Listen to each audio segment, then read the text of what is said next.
하나님의 옛날 이야기, 그 20번째 이야기를 시작합니다. 못된 마음으로 이스라엘을 보내주지 않았던 바로에게 모세와 아론은 다시 찾아갔어요. 왕이시여, 하나님께서 또 왕께 말씀하셨어요. 내 백성을 보내라. 그들이 나를 예배할 수 있게 하라. 하지만 바로는 또 말했어요. 안 돼. 절대 안 돼.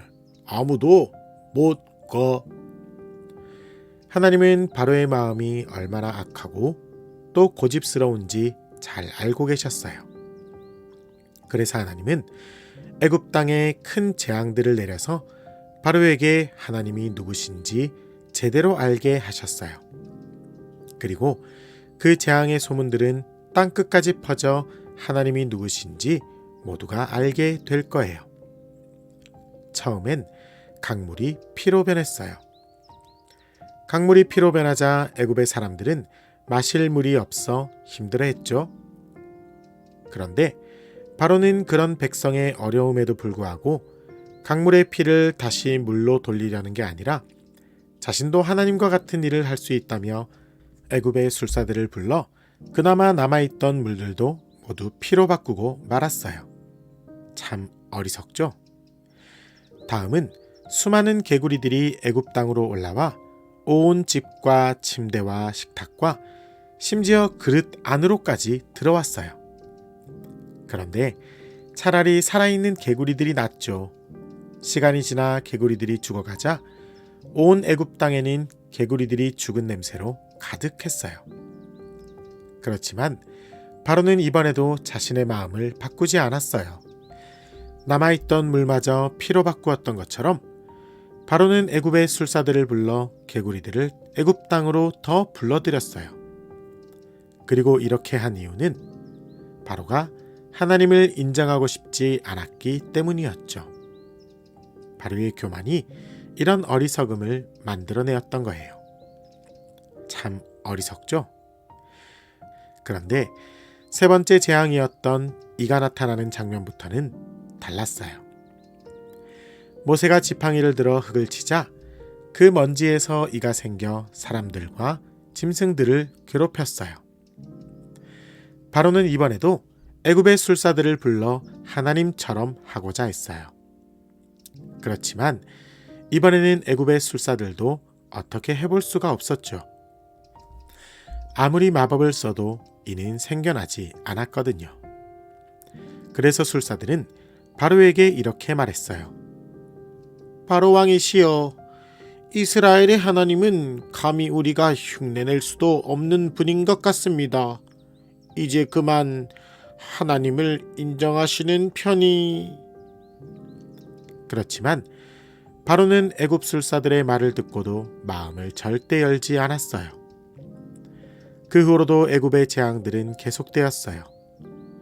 파리떼가 몰려들고 가축들이 병들어 죽고 사람들의 몸엔 온통 종기가 나고 하늘에서는 커다란 우박이 떨어졌어요. 메뚜기 떼가 와서 밭을 다 먹어치우고 온 땅이 깜깜하게 변해버렸죠. 어디야? 너 누구야? 뭐야? 아무것도 안 보여. 내 눈이 없어진 건가? 여기 있는데? 아야! 그런 재앙 가운데 바로의 마음은 이리저리 흔들리기 시작했어요.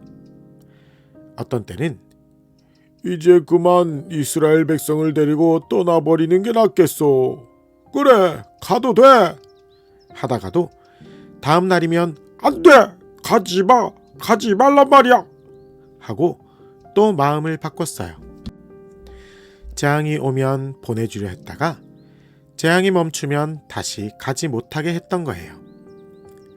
이제 하나님은 바로에게 마지막 경고를 하기로 하셨어요. 10번째 재앙. 하나님은 이렇게 말씀하셨죠. 오늘 밤 애굽의 모든 처음 난 것들이 다 죽을 것이다. 하지만 내 백성 이스라엘은 그 재앙에서 안전할 거야. 하나님은 모세에게 특별한 명령을 주셨어요. 모든 이스라엘 집은 어린 양을 잡아라.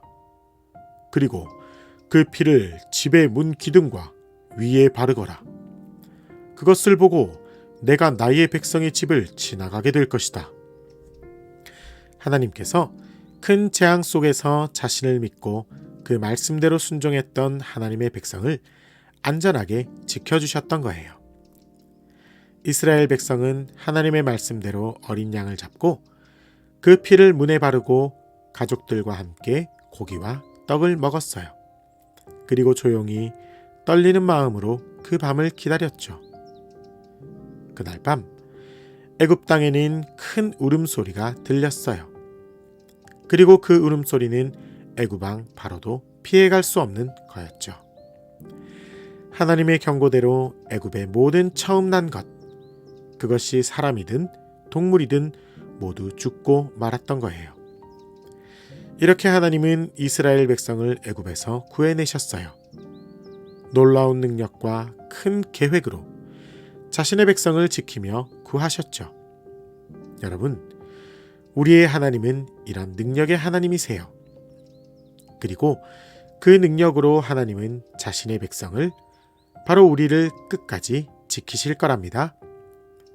오늘 밤 반드시 이루시는 하나님의 약속을 믿고 그대로 순종하기를 다짐하는 우리 모두가 되기를 바랄게요. 그럼 내일 다시 만날까요? 잘 자요. 안녕.